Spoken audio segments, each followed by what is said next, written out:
All right, we're live. Welcome to paraglidingtalk.com. So glad that you're here tonight. We have a special guest, a very special guest, actually. One of the celebrities, one of the founders of our sport of insane paragliding. I just recently met Enlow, and that was at Torrey Pines, and we got to fly together a couple nights, and just a super cool guy. He was recommended by several of the local pilots, and I said, we've got to have him on the show. And so I cornered him at Torrey Pines, and I said, hey, I have this paragliding talk show, and you really need to come on. Will you do it? And he said, absolutely, man. And so he's here with us. Pretty excited about that. We're going to have a great show tonight. We're going to talk about all things flying. He's an acro pilot, was just sharing some stories with us before the show went live about doing some helicopters over at Saboba and doing all kinds of acro stuff and touching cloud base and playing around. And I know he's going to have some great stories and some great things that we can learn and be safe. Real quick, Leah Cachulo, I know that I said I was going to get you a shirt, and I'm going to get you one. I haven't got any of the girls' shirts yet. I got to go find one. It's got to be approved by my wife before I can even get it out there. And thank you for your $5 contribution to the show. Welcome, Bob Garber, Atheon, all you guys. Parker Awesome. Parker Awesome is just going to be in the chat tonight. Starfighter, all you guys. Really appreciate you guys that watched the show and we're in the chat like an hour ago. You guys are wild. Mike Cotter, thanks for re-upping your advertising. Really appreciate Fly My PPG. He messaged me this morning, and I counted a privilege to be able to host the show and do what I do. And you guys, the sponsors that invest in the show, I really appreciate you guys. Anthony D. I do want to just real quick do the order of business. Show sponsored by 5 different groups, and I just want to go through those really quick. Para Orange Products, Larry, if you're watching, I sent you an invite. ParaOrangeProducts.com. Go check out their website. Larry and Chris run that organization, and they have all kinds of great stuff. They sell gear, they sell motors, they sell all kinds of cool stuff, or not motors so much, wings and stuff to protect your motors. And so go check them out for sure. They've been a part of the sponsorship from the very beginning, so I really appreciate you guys. PPGsmoke.com, they also have sponsored the show. They donated over $10,000 worth of gear to the show to give away. We wanted to give away stuff every episode for a year, and so we're doing that. We're going to be giving away some stuff. If you want to be a part of that, go to paraglidingtalk.com and go /contest. Make sure you read the rules, put your information in there, and we will put your name in the machine. And you can win a smoke machine for your paramotor or the new PPG Smoke Chase Cam. And that thing works really good. Ryan Roberts sent me one, and I've been testing it out. It's incredible. And you need one if you're a pilot. Also, the show is sponsored by Tri-State Skywalkers. If you haven't found out about that, maybe you're a local in the area around the Indiana, Kentucky, or Ohio area. If you want to be a part of their club, reach out to Brandon McCloud. He's actually here with us moderating the show. If you're interested in creating a club or club development, Brandon's your guy, and they have all kinds of cool stuff. I'm actually representing one of their shirts, and he sent me some stickers too. And I haven't stuck this anywhere yet. I'm planning on one day when I get a paramotor, I'm going to put it on the gas tank. But also, show sponsored by iFly Indiana, powered paragliding. If you're interested in flying paramotors, no better place to get proper training than iflyindiana.com. Kevin and his team will get your feet off the ground. Check out iflyindiana.com. Show is also sponsored by Paramotor Tools, paramotortools.com. If you're looking for a way to keep your motor running, have the tools that you need with you when you're flying, paramotortools.com has what you're looking for. Tools that mount to your paramotor in a small, convenient pouch. You'll be able to make the repairs you need to wherever your flight may take you. Paramotortools.com. Again, Mike Cotter, appreciate you. Fly My PPG, that's flymippg.com. If you're anywhere in the Michigan area and you're interested in powered paragliding, Michigan's my hometown, by the way. That's where I was born. Reach out to Mike Cotter and the guys at flymyppg.com. Oh, there's all this stuff is on the website, by the way. And you can go and check out the paraglidingtalk.com and then look at the sponsors. If you're interested in advertising on the show and becoming a sponsor of paraglidingtalk.com, just reach out to me through paraglidingtalk/sponsors.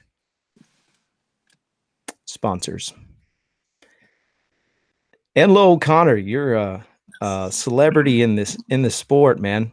How did you get into paragliding in the very beginning? Well, I think it was 1988. A friend of mine, Pat Blackburn, that I'd met years earlier, and we rode motorcycles and stuff. He showed up at my house and just asked me if I wanted to go.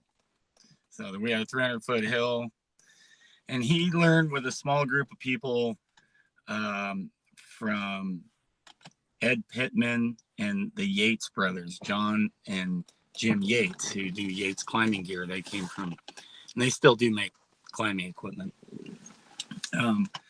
So he just gave me some gear, and we started flying off this 300-foot hill. And there was no real formal training by any means. When you say when you say you were flying things, what were you flying? You're talking parachutes? Yeah, well, I had a pro design Kestrel is what I flew, which was basically a 9-cell skydiving rig looking thing with extra wingtips cells on each wingtip.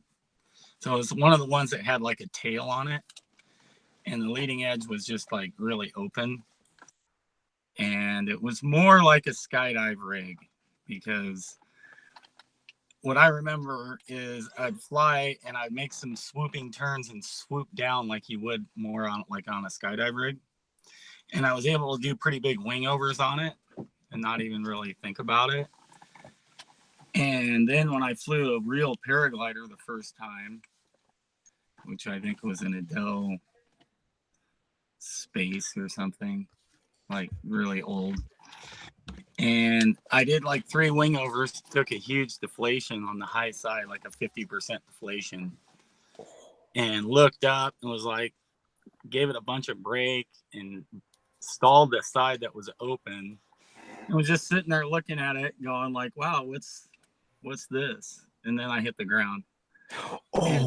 And luckily I landed in, which was the landing zone there at Hat Creek Rim, and there was water in it. And it was a little bit of mud where I was, and I sunk in a little bit. Didn't quite, I walked off with a pretty injured neck, and I was like, wow, okay, I don't know what I'm doing. And before that, I thought I was one of the better guys at it in my little community, you know. We didn't know much about how the things really worked, and that change in technology really caught me out pretty majorly. So I backed away from flying, and only flew a few times a year after that incident.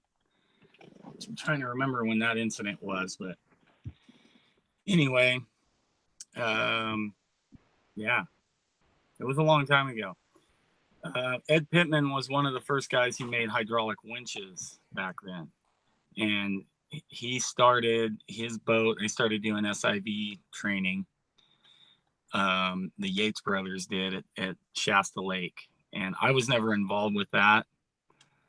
I was working a lot back then, but it was in about 1997 that I went back into the sport, like full time practically, really.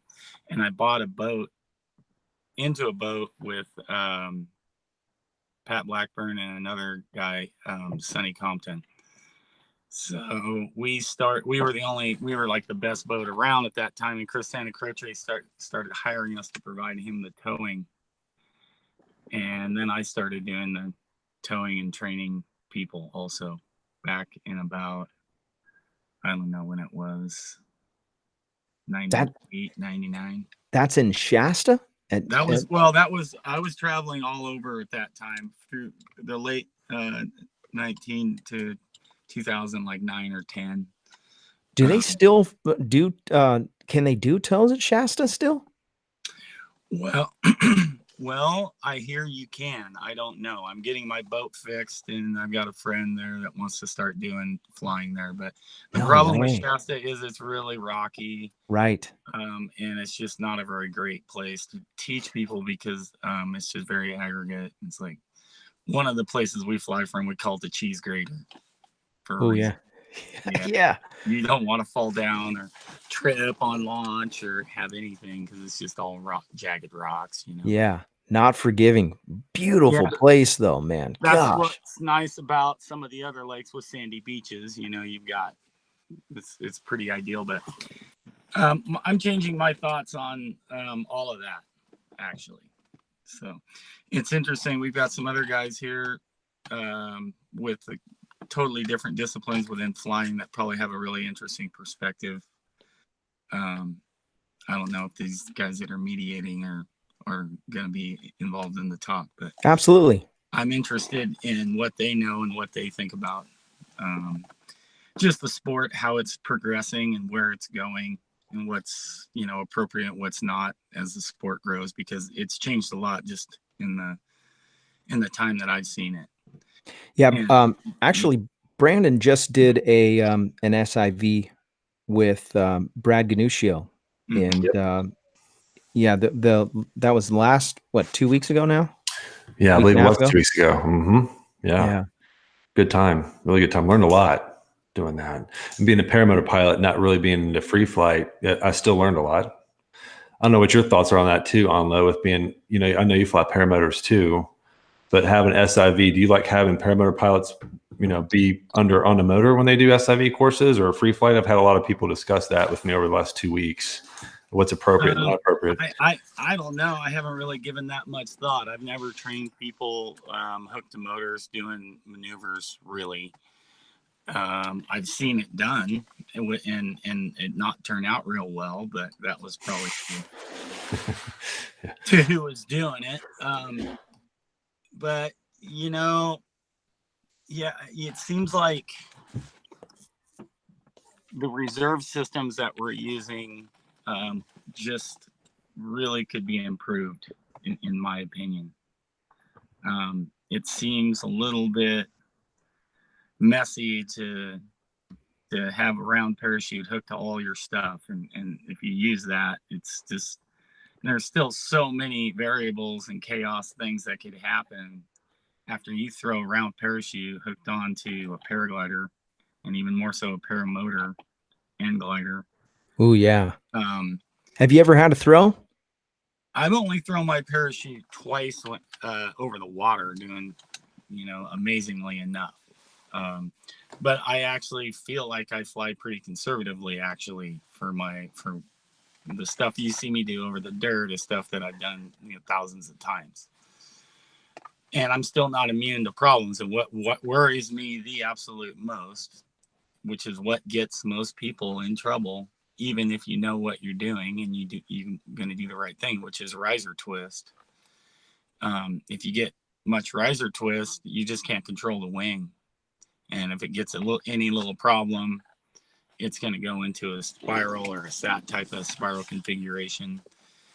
And then when you throw your parachute from that configuration, you got serious problems because it just tends to want to go into your wing. It's hard to even pull your parachute because you're G'd out. And I don't understand why manufacturers haven't really moved more towards the base rig systems or something, even who knows what. What a great conversation to have. By the way, it's May Day. We said all the month of May as a reminder. This is a quick reminder. Go get your reserve repacked. Good idea to take care of that. There's all kinds of places you can do that. Search the last episode to find out some of those places where you can get a repack done. But so what do you think about like a Regalo or a Square, since we're talking about reserves? Well, what I think is you're still involved with all of the chaos of having your main canopy to deal with, because it, you know, I mean, you're going to try to go buy a round parachute or whatever that doesn't oscillate a bunch, right? Well, turns out when you have a paraglider attached to it, it's either half flying, stalled, who knows what it's doing. It could fly around your round parachute and close the thing down. I've seen that happen. Yep. I've thrown my parachute a lot when I didn't need it over the lake. And I've seen what it takes to disable the glider. I've seen what happens when the glider downplanes, which is really not a good thing. And it's really hard to deal with controlling or maintaining or getting something stable with a glider when you throw around parachute. So there's a lot of chaos going there. So I think the base rig thing is really something that I would really like to see manufacturers work on and clean up and make simple where is possible and make it as reliable as possible. A lot of people are really going for super light gear at the expense of safety these days, and I don't really think that's a real responsible trend. Yeah, well, I mean, so maybe talk about that a little bit. Obviously, if you're a hike and fly person, you want to have some lighter gear. But I mean, realistically, wouldn't it be more feasible to just buy a bigger glider to be able to carry more weight? Well, that's what I do. I like to have a lot of weight personally, because bigger gliders fly better, for one. And so if you fly a slightly larger glider and put a bunch of weight on it, it still flies well and it's still dynamic and everything. But I just haven't seen any real improvement in back protection, really, in paragliding or reserve stuff that's really been remarkable, except for the small things they've done with the acro base stuff that people tend to not like. Right. And, you know, there's a lot of chaos involved with the round parachute, and even, well, I don't know. I mean, what are people in Europe doing? The guys that are serious about learning acro. Uh-oh, my battery's dying. I'm curious what you guys think they're doing. What do they do? Yeah, I only watch a couple guys. We've got two guys that are part of the show that are big in acro, Max Martini, but it seems like they're all flying the same gear, same harnesses. For the most part, they're going after the same wings. I don't really know that much about acro stuff. There has been some pretty cool videos come out. Are they flying the base harnesses, or are they flying regular harnesses with like 2 round parachutes? Yeah, the two round parachutes. Yeah. Yeah, as a matter of fact, I can't even think of the name. If who's watching right now? We got some acro people in the chat. I can't think of. I know Woody's into it. Max Martini, Max Marion watches every once in a while. He's been on the show a handful of times. Well, I just know that the I don't know what you got. What do you guys think, you two, about this? Because I'm basically looking at my next gear I'm going to be getting as a base rig. Yeah, doesn't Sup Air sell a base system too? Sup Air sells a harness with a base rig on it, doesn't it? I believe I only know of 2 different manufacturers, Ava, I believe, and Sup Air. And you know, I know some skydive guys who just they think they should make it way cleaner and all these things, and then some people say it's just way too heavy, and I just don't understand why so many people are so resistant to it, because you still have a round parachute. And what happens to you when you get in trouble almost every time, no matter how good you are, if you get riser twists, you end up having to throw your reserve, and then it's a big mess. But if you can just cut away from it and have something to go fly, you're going to land somewhere into the wind and have a beer and think about getting your paraglider tomorrow instead of being out somewhere halfway up the hill, side of a cliff, land on a. So, you cut out landing at what? yeah, I said, and it's just somebody just tried to call me. Oh, it's just chaos. It's just chaos. You know, when you throw around parachute.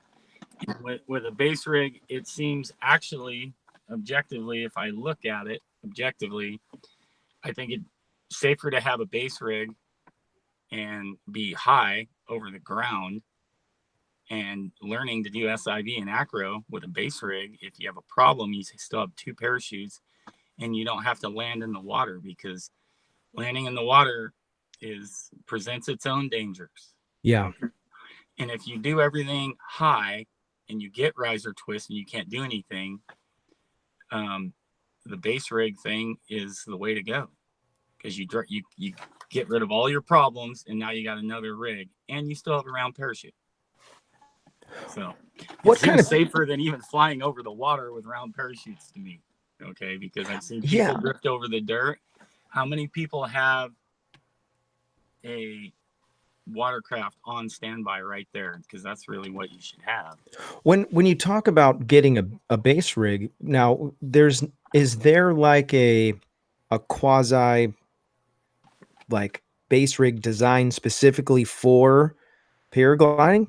Do they have one? I'm not a specialist at this stuff, but from what I understand, it's any regular base rig will go into those harnesses. Really? Yeah, it's different than a regular skydiving rig. It's made to open right up, which, you know, it's kind of like that's from what I understand, and I'm not a specialist in that. I know Steve Nowak's gotten very familiar with the system and he likes it. Oh, he does fly with the base. I didn't know that. Oh yeah, he does. And I seen him fly tandem with a jug of water and drop it out of his tandem and fold it a bunch of times, and he's done a lot of work. He's an incredible, tenacious, really solid dude when it comes to that stuff. So somebody in Southern California knows this stuff, and guys that base jump, they know how to fold that stuff. Yeah. It's just surprising to me. I mean, I don't know. Maybe it's not, obviously isn't logical to other people, because no one else is hardly doing it.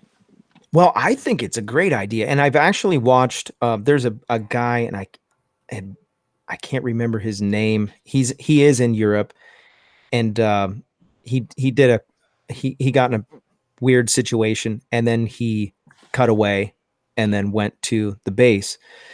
And that was like the ticket, man. I was like, wow, that's amazing. But let's talk about maybe the reasons why they wouldn't. The first thing that comes to mind is cost. You're probably going to pay double the cost compared to just getting some reserves. Get out of here. The other aspect of it is availability. What's the availability like, you know? And because you can get a reserve in 20 minutes, but it'd probably be hard to get a base rig. And again, I have no idea about this stuff. So when we have paragliding talk, a lot of times it's just because I'm learning things. Well, those are all like really shallow reasons to not actually go into something it's individually, we're all going to look at this and decide what's the safer option. Okay, look at your costs. I mean, it's pretty controversial for me to even say anything like this, right? Right. What you guys are already thinking I'm saying. But it seems to me that if you have the proper gear, it's probably actually safer to do it over the dirt high with a base rig than it is to go over the water with a round parachute. And then think of all the resources that frees up if you go there. Okay. Right. What do? You go to the desert or somewhere where it's easy to recover your glider, right? You get up high. If you get problems and riser twists like the one that you get, I had a friend that just went to a training course, got into a big cravat, went into sat configuration spiral through his parachute, went into the wing, reeled it in again. It finally opened, but then it was wrapped around his legs, ripped his legs up over his head, put a big burn on his leg, finally went into the water. And then he's hanging out in the water for who knows how long till a rescue boat finally shows up. All that. Oof. So what if you want to talk about cost, that's a big thing. How much somebody, that's just like the helmet salesman, what's your head worth? $100 helmet or a $600 helmet? Right. So yeah, I'll probably get no, this is great, man. Backlash over this. But, no, this is great, man. This is a great conversation. We've never had this. What do you guys think about that whole notion?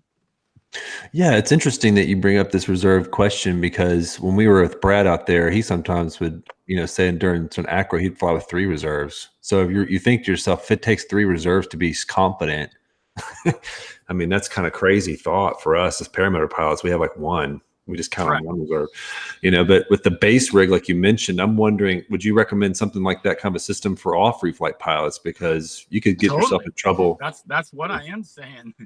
Absolutely. Acro or not, acro or not. Absolutely. That's what I'm saying.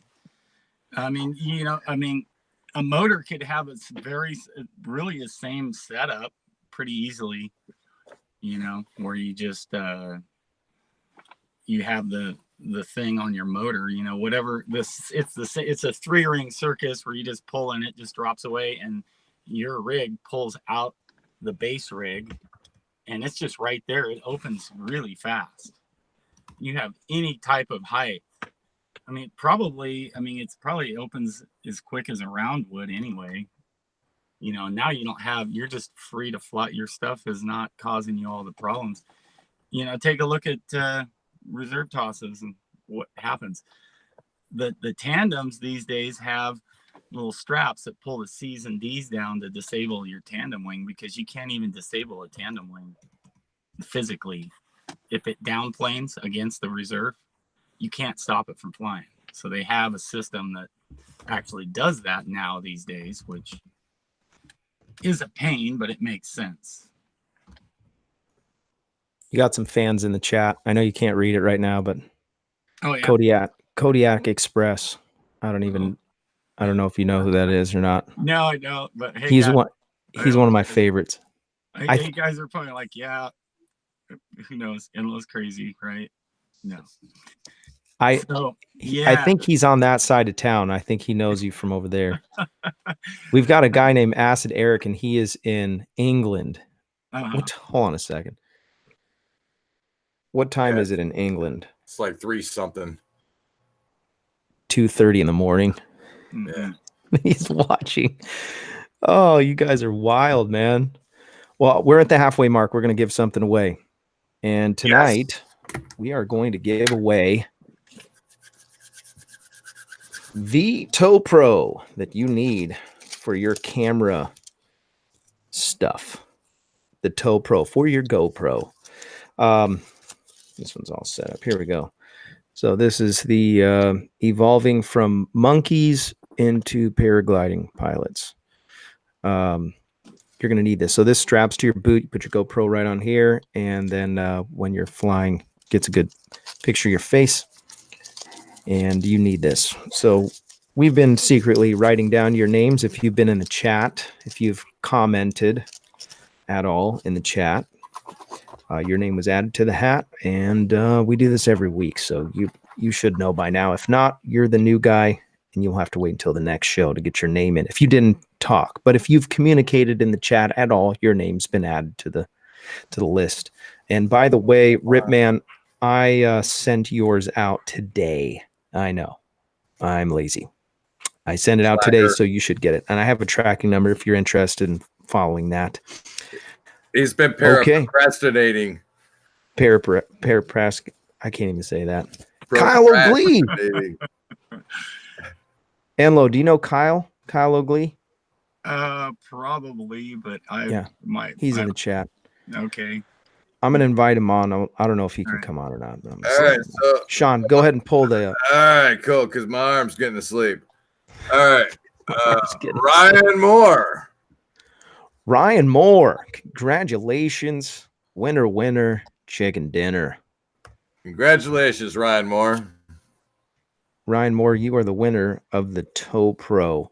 Please reach out to me on the website, paraglidingtalk.com.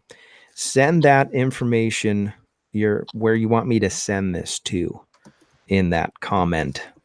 And I'll ship that off to you. Okay. Congratulations, Ryan Moore. I need to write that down so I don't forget. I think I saw him in the chat say, just go ahead and send it to me. Oh, he said send Sean. Okay. That was a secret. I could pass that one up. I could pass that one up. Someone actually did that where they had me donate it to someone else. Pretty awesome.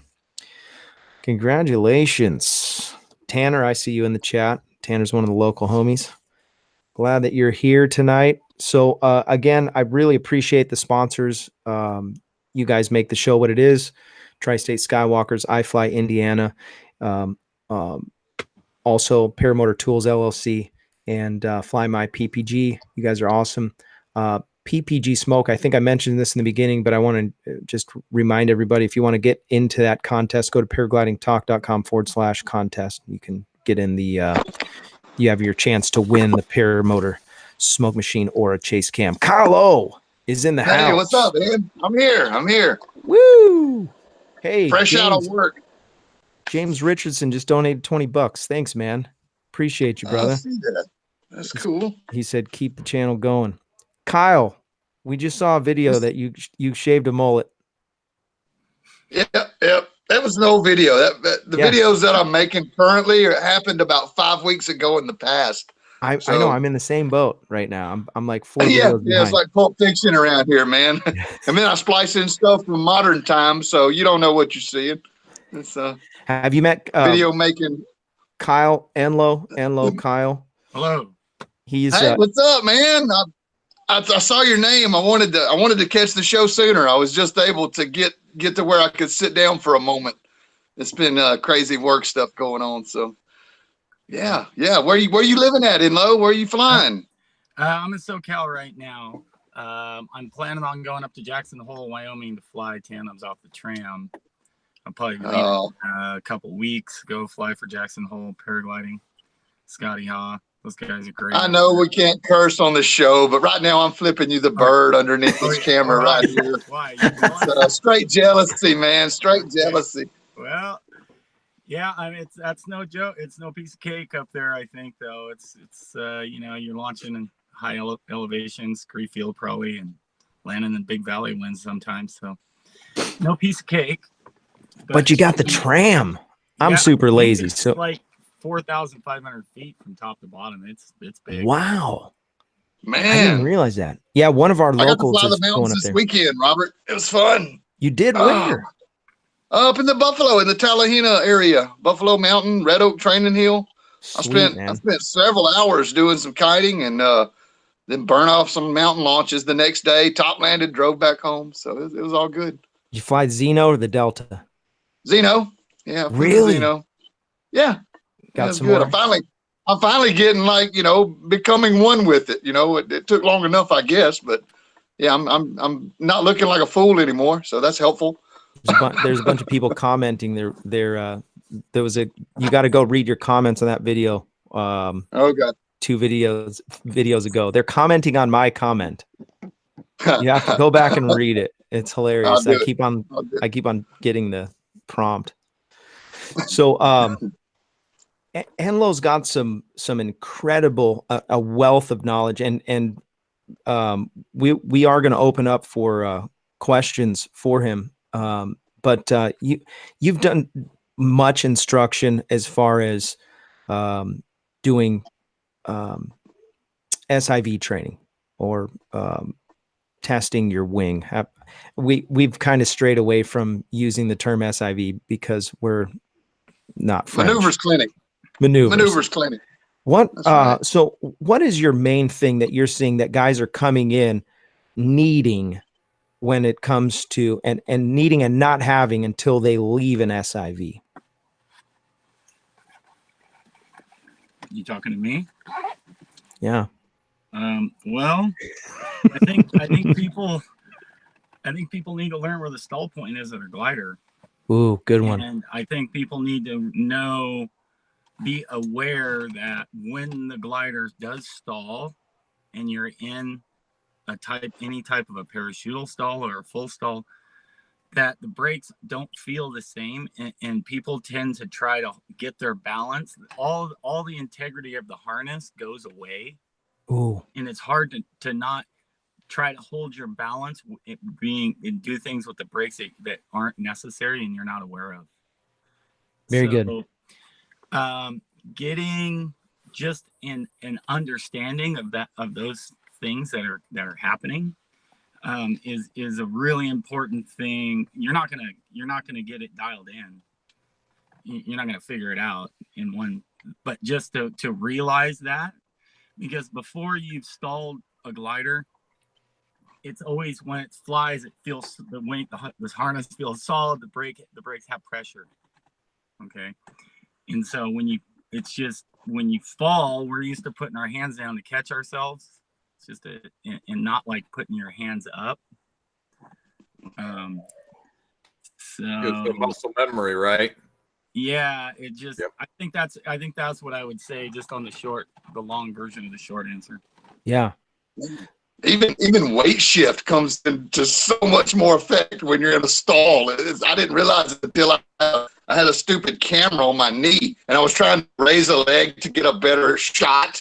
And, it's like, oh, my God, this weight shift has got me all mangled up now. So, yeah, that was an eye-opener. Completely different feel. Everything's really mushy, and there's all kinds of goofy things going on, and it's really easy to do things that you'd be unaware of. And when you're a newer pilot, and until you've actually internalized that, I've seen a lot of people over the years get into a stall configuration and never worked with any of that, and not realize that once you're in a stall, the weight of your arms, even though you're not pulling down, the weight of your arms can keep the glider from flying. You actually have to physically lift your arms up and put slack in the lines for a second, or at least, and maybe, obviously, your glider is going to surge to get flying again at some point, but you have to actually put your hands up to make a glider fly sometimes. And so, hey, while we're on this thing to come away from on a clinic. While we're on this topic of SIV and stalls and everything, and sometime in the next week or two, I'm going to a lake and I'm going to do some boat tows. And I've got this 2-liner END glider, and I just want to go up and do stall spins.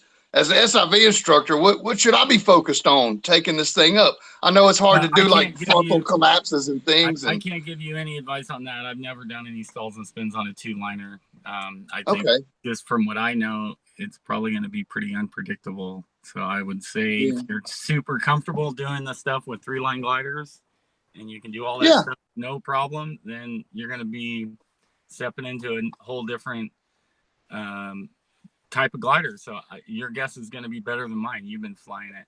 I haven't. Okay. You know, well, I know the stalls are different. You don't just bury them because the tips roll back and they'll grab each other. So you gotta let off the stall during the stall in order to let the tips come back apart. Do some flapping, some pumping of the brakes to get it to stall without it bending in half. Yeah, it's a big double pump. As soon as it breaks, you got to come off, and then you got to come right back down on it and catch it to get into the backfly. So I'm anxious to do it. I was just curious if you knew of anything I needed to focus on. No, I would say you're on your, you're fine. Yeah, I'm on anyway. Usually, I got water under me. I'll be fine. Yeah, I'm kind of probably staying off of 2-liners because they just seem like they could. I don't know. There's not a lot going on there to do any stalls. They're a handful, man. They're a handful. You can't let go of them in permit conditions. You got to stay on it all the time, is what I found in my limited experience. I've got 15 hours on one now, and I've just stepped up recently. So, I'm exploring it as much as I can. You know, it's funny. I don't hear a whole lot of SIV on D wings. Is that a normal thing? Do guys normally do that? Not that I know of. I mean, I knew some guys 10 years ago that used to bring their comp wings out and check them out when they first got them. They were like factory guys. Oh, okay. But you can't, from what I understand, and I could be wrong. I don't really know my stuff with the newer 2-line wings, but they put an extra line on it to pull it down or something to deflate it, because you can't even really pull you can't do frontal collapses on them or asymmetrics because the A's won't collapse it. And you're certainly not going to do a beeline stall. So I mean, what is there to do? I mean, you just try to keep it open, because I think if they deflate very large, you know, they can do. Who knows what they can do? I don't know. They can tie themselves into a pretty little bow tie. Yeah, I would think they could pretzel up pretty easily, you know. Yeah. So I think it would depend on what you want to do. As far as, I mean, if you're going to be entering into competitions and you're flying, like you said, those guys were testing out wings. They wanted to do it over water. That's pretty smart. But if you're just wanting to get more familiar of your wing, it would be a good idea to go out, but maybe not like acro guys that are going to really like push the buck with that particular glider. Well, from what I understand is the lines get tweaked out really easily on those 2-line wings. And so any of the guys that are sitting in it, and it degrades the glide greatly, I guess, from what I understand. So guys don't want to go out and thrash their 2-line wings. Right. Okay. They want to baby the thing. And, you know, I just flew a Boomerang 11. I did 3 wing overs, broke a line on the thing on the outside wingtip, tried to turn me towards the cliff, scared the crap out of myself. And I'm like, you know, that wasn't any fun. I'm over it. Yeah, I got kind of a bad attitude about it, but they go out of trim pretty quick. I did a bit of study on it. They go out of trim. So the way it came with loops tied into the back line, so you can let the loops out to retrim it if you know what you're doing. What I was gonna do was fly it for 20 hours, do a bunch of stalls on it at a SIV clinic, and then send it off and have it retrimmed and, you know, corrected with whatever was going on, and then just take it out and continue flying it. That was sort of my main plan when I got into this, but well, you know, I don't want to take up the whole show talking my stuff, man. But yeah, well, I'll tell you, I think it's a good idea to maybe go stall it. I mean, you know, at least you'll know what it does then. Hopefully you won't have any problems. I think what the guys do is they have some type of a laser system, and then you can just laser measure the lines. Yep. So that's something I think the guys that are serious with comp wings do, or, you know, they have a buddy who has one, or a couple guys going together. Yeah, there's a couple guys here that are doing it. Mine's due. Yeah, Gavin, he did my Carrera, and it did seem to help it. So, nice. Did you end up selling those gliders that you were trying to get rid of? No, I haven't sold them because I don't want to ship them. I've been kind of lazy. Oh. I'm like, I should be able to sell these things down in Southern California. It's going to be hard. Yeah, competition. Yeah, right. But I will say this: more people are getting in the sport. They're coming in the sport in droves. Really good. Mm-hmm. Well, it's surprising. You know, those of us who fly, we're like, why doesn't everybody do this? I don't. Yeah. We're crazy. Mountains, fly around, get like, you know, thousands of feet above the ground, fly with birds. There's a huge amount of things, offshoots, all these kind of things you can do with the sport. Places to fly. It's pretty amazing. What do you think about paramotoring? Hey, Enlow, do you do any paramotoring? Oh yeah. I haven't been motoring lately, but I'm pretty into it. You know, I used to fly the stuff for Dell for a little while, and I haven't really seen all the motors out. I've just flown the Walker Jet style, like flat top style motors that plot twist. They have a lot. They weigh a ton, you know. But I did crash one doing a death spiral, really pretty bad mistake, and it just crumpled all up, and I just somersaulted out and was totally fine. Wait, what happened? Where was this at? That was one of my training courses at Lake Don Pedro. I had all my 8 students sitting there watching me do it. It was ridiculous. I was on lunch break. Just went to do a ground spiral and I don't know if I hit my wake or what I did, but all of a sudden I was just overdrawn about 2 feet on my altitude account. And just hit and it just crushed all the aluminum underneath it, and I just rolled and was fine. Prop went flying, the whole thing. Oh, wow. Impressive. You ever talk to Dell anymore?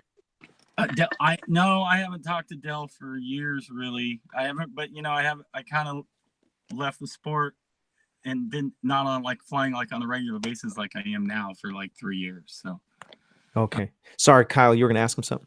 Yeah. No. I was just gonna mention that about 2.5, 3 weeks ago, I took about a 50% collapse flying through a wake.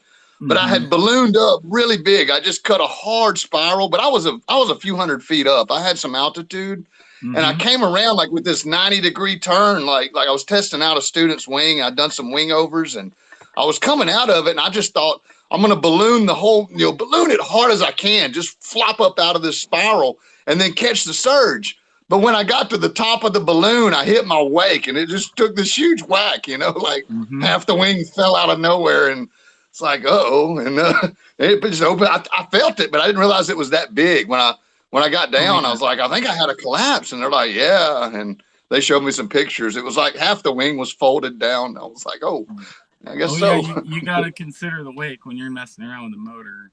Yeah, and if I'd hit it and been loaded, then that would have been fine. But I was at the very top of the balloon, man. I was almost weightless. Right. And that's all it took. Oh yeah, doing ground spirals or death spirals, you gotta be aware of your wake and stuff like that too. You can definitely get your wake. And with the motor, you're just constantly able to just throttle right back into your wake.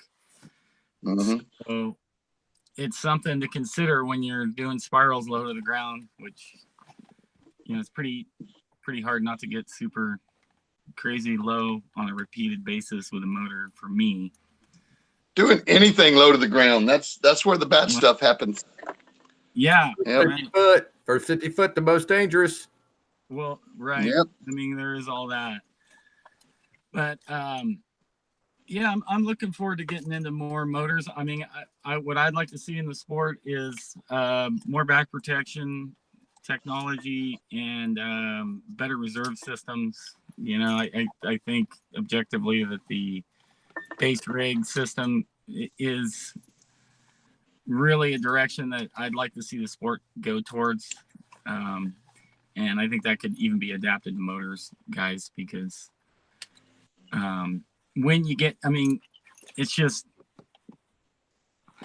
when you throw your reserve, you land wherever it kind of takes you. Even if you have one that kind of steers, it isn't really going to necessarily steer you much unless it's a real canopy.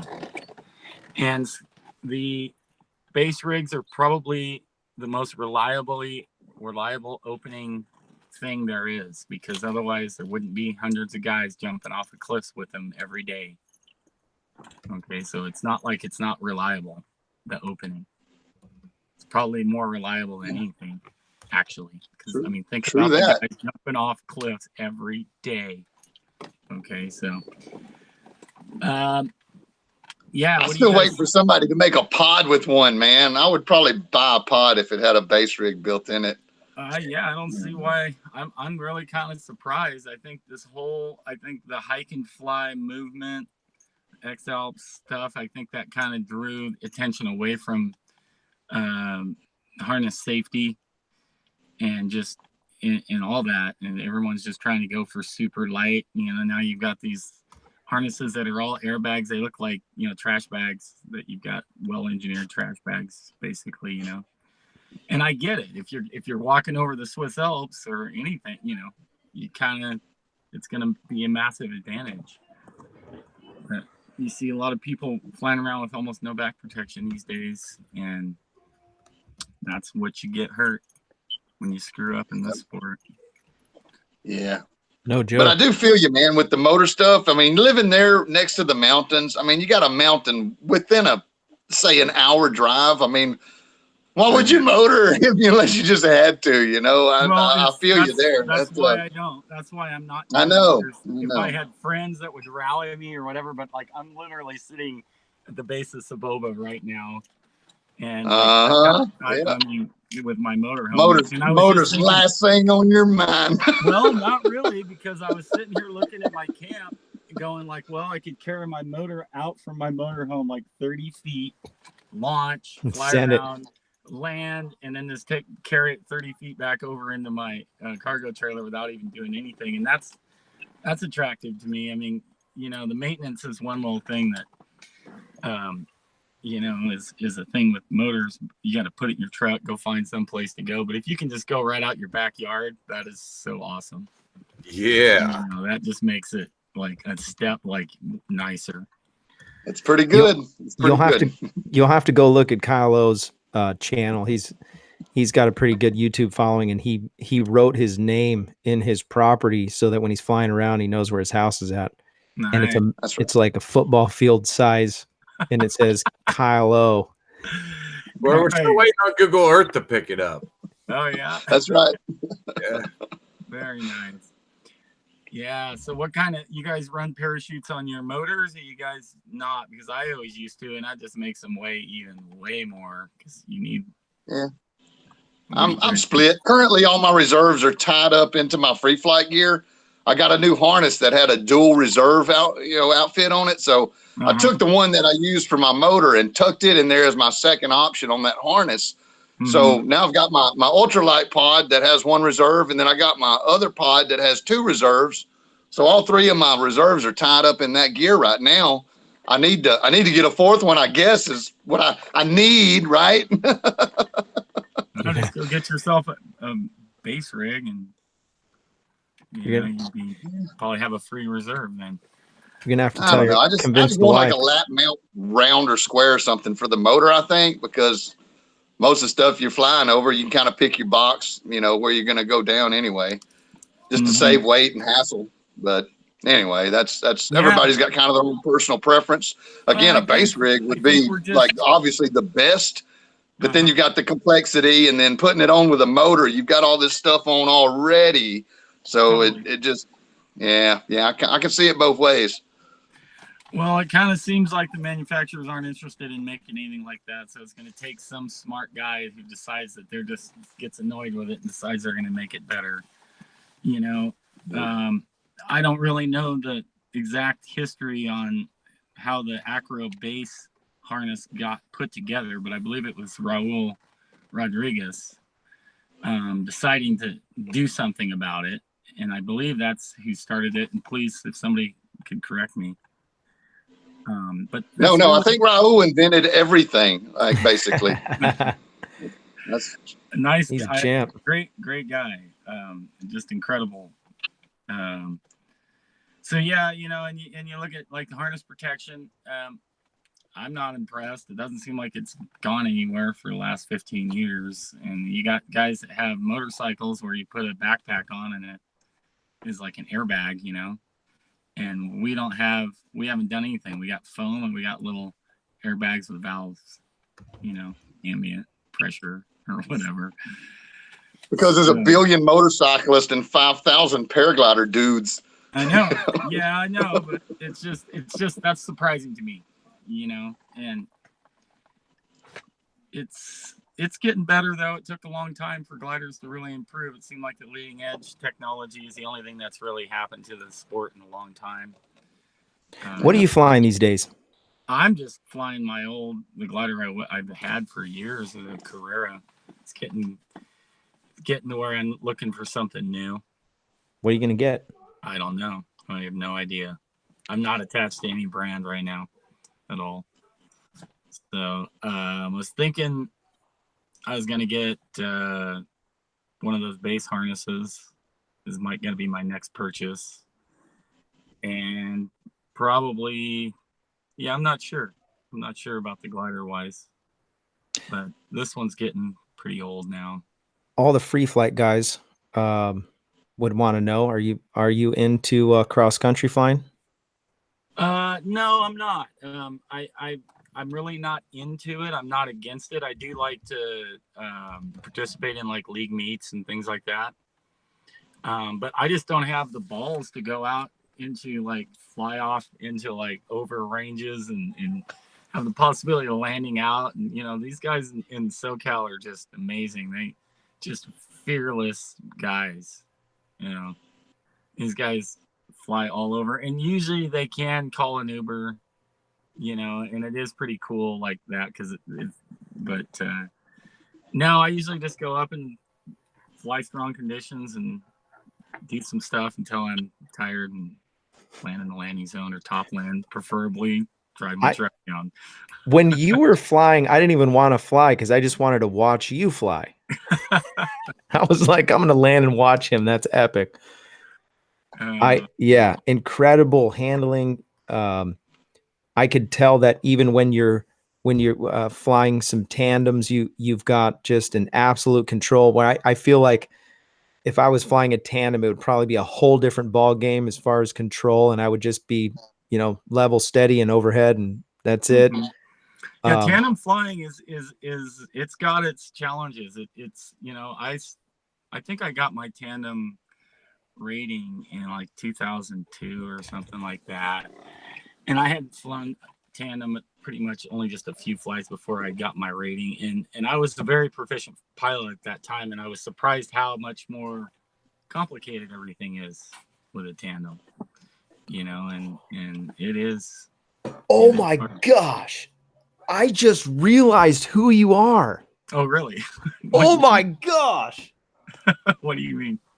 You look totally different than when the original videos that I saw you in. That's what people keep saying. I look a lot different. Oh my gosh, it's you, bro. Marty just said it right now. Okay, so Marty G, he goes, Enlow, are you still as ripped as you were when you made the instructional videos? Dude, your videos are so epic. That was like the cutting edge of. At the time, no one else had really put anything out quite like that. Dude, they're so good. Even now, they're still good.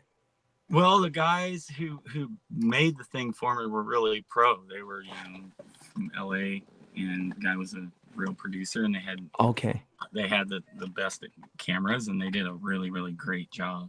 Incredible. Yeah. I still go back every once in a while. Did that original wing over, how to do wing overs video? Like, yes. Well, way back in the day. Somebody just took the liberty to upload all of my stuff that's on there on YouTube. I don't even know who. I mean, I should be getting paid for that, but yeah. Sorry. When you get on get YouTube, them. I didn't put any of that. I don't know whose channels those are even on. Let's get them. Let's find them. Oh yeah, that's somebody was telling me that I could probably sue them, or get my money back or something, because I didn't have it copyrighted. Let's do it, bro. We'll get it.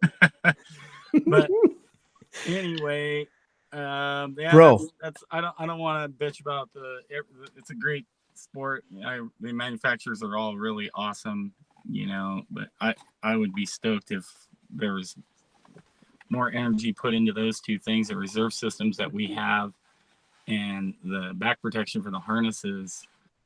I think that's where the sport's lacking. I think the information is really good. I think the crossover of everything from skydiving to speed wings to acro, all that is really good. So I don't know what could we do to make the sport better. That's my question, you know. And for paraglidingtalk.com is a good start. Mm-hmm. Yep. Fly safer. That was going to be my next question, by the way, before we run out of time. What is the single most important thing that you would say safety wise that you would say this is what you need to do to be safe? Oh boy. Something that you take with. I mean, you've been doing this for a long time. I've seen a lot of people go at things a lot of different ways and be successful from a lot of different ways. That for what one person doesn't necessarily work for another person, and what one person recommends doesn't necessarily, even if it's a good recommendation and it worked for them. So that's some thin ice for me to actually say, but obviously anyone's going to tell you to take your time and You know, I had a close friend, really good instructor, Chris Santacroce, say that, you know, whoever's having the most fun is the best pilot. And I think, you know, your state of mind there is probably the single most important safety factor there is. Because I've seen a lot of people, like I have a terrible track record for teaching people, brand new people, and bringing people into the sport. And I think it's because they see me fly, and because I've taught a lot of people where in my hometown, not really that many, but like a dozen or so. And there's not other people to really see fly. They see me fly and I make it look really simple and really graceful and looks cool. And they get in their mind that that's what flying is about, going up and flying strong conditions or doing tricks or doing whatever. And they fly for about 2.5 years, and then they realize that it takes like 10 years or a lifetime to get really, really good at this sport because it's very complicated, and they give up. Or they start trying to do acro, or they start trying to go cross country, or they go to a glider that's too advanced for them, and they scare themselves, so they leave the sport. So I think it's really good for new people to not set their sights too high. People that start in the sport, like, yeah, I want to do acro, I want to go cross country, they usually they're less likely to really make it, you know, because the whole just the learning process is really what it's about. But it's hard not to, you know, the people that do this stuff have an ego, you know, otherwise they wouldn't be doing it. So what do you do? What do you do? Catch-22, you know. What do you do? Yeah. But just try to take baby steps and do a lot of work. Kiting is the most difficult thing there is in the sport. So if you do the work, that usually means kiting, and find nice places with smooth air where you can fly close to the terrain and kite a bunch, you know. Dude, if you live inland and in the mountains, it's really hard to get that kind of time. You kind of have to, if you want to ever get very good at ground handling and you're inland and in the mountains, you kind of have to travel and go to a spite and get smooth air, coastal style stuff. Yeah. I like to kite at Blossom, but again, you got to wait. You can't be. Yeah, but you're not learning to kite at Blossom. You're learning. No. You're That's getting right. better at kiting, but you're not. Right. You know what I mean? And, right. I tried learning to kite at Blossom. It was not pretty. Two-liner. Yeah. Yep. Yeah, that's kiting generally is a no-go on most mountain sites and anytime in the middle of the day, right? You're like, yeah, you're gonna kite, yeah, right. All of a sudden you get sucked off the ground and you're flying. So, and that has happened as well. Yep. Yeah. That has happened. Actually, I got plucked off of the hill at Little Black the other day. Well, that's when you know it's time to go. I was like, oh, perfect. Let's roll. Exactly. I was actually really happy. I got to fly a tandem wing Saturday, solo, of course. But that's always interesting. Yeah, I mean, I'm always a little scared the glider is going to stall. But I trust the glider I'm flying now because I've done it a lot at touring, like testing conditions. But I'm always afraid that the wing could go parachutal and not want to come out. So I tend to, if I'm worried about it, I fly the glider a little faster. But it's definitely trippy.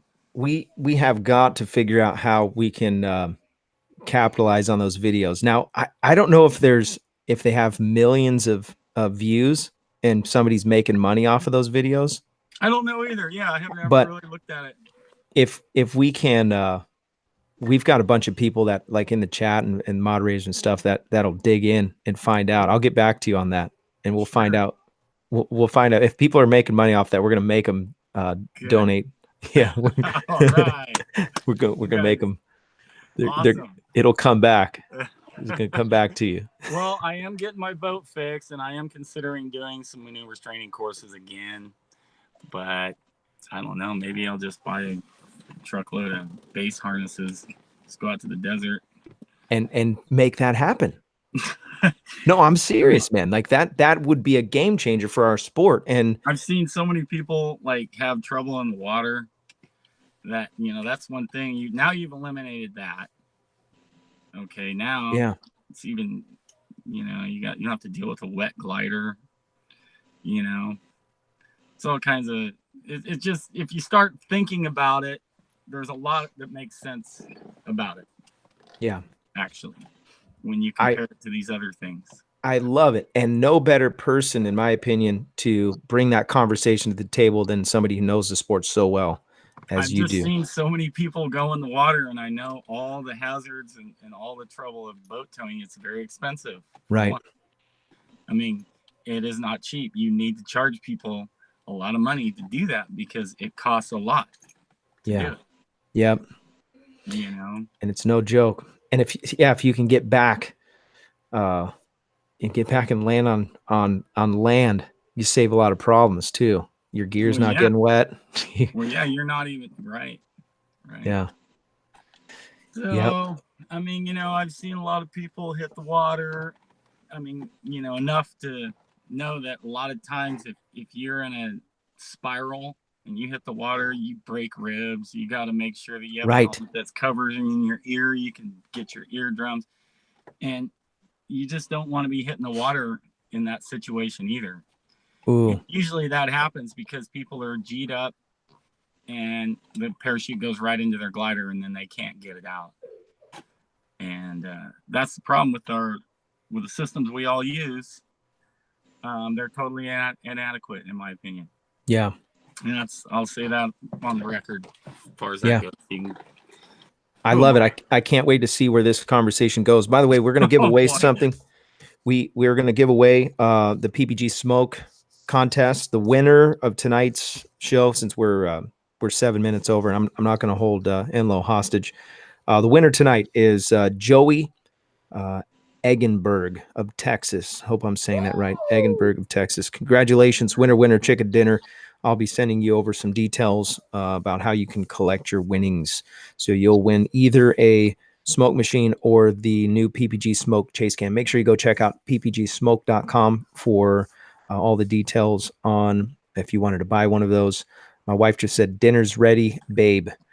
And also, it's my mom's birthday on Saturday. So happy birthday, Mom, and Mother's Day. This is your formal announcement, your last chance warning. Mother's Day is coming soon. Go and buy your mother something. My birthday's on Mother's Day this year. Your birthday is? Yeah. What? You and my mom have oh no, never mind. You're one day off. That's right. I'll be able to remember that. But I get to how do we do that? Just switch gifts like Christmas or something, I guess, with Mom. Like, here, Mom. Now where's mine? Or does it neutralize and we just go eat lunch together? I don't know. Yeah. Interesting. Oh, it's all good. Well, I really appreciate everybody being in. Oh, Dream Big TV. I really like his channel.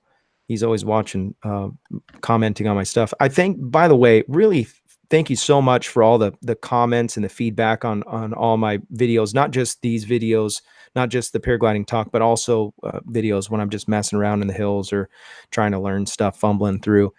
Thank you for comments, even if you're just stopping by to say hi. Thank you for that. And I think it's great. And we have such a cool sport and such a cool niche. Really appreciate all you guys, the moderators. Kyle, thanks for coming on tonight. Brandon, appreciate what you do, man.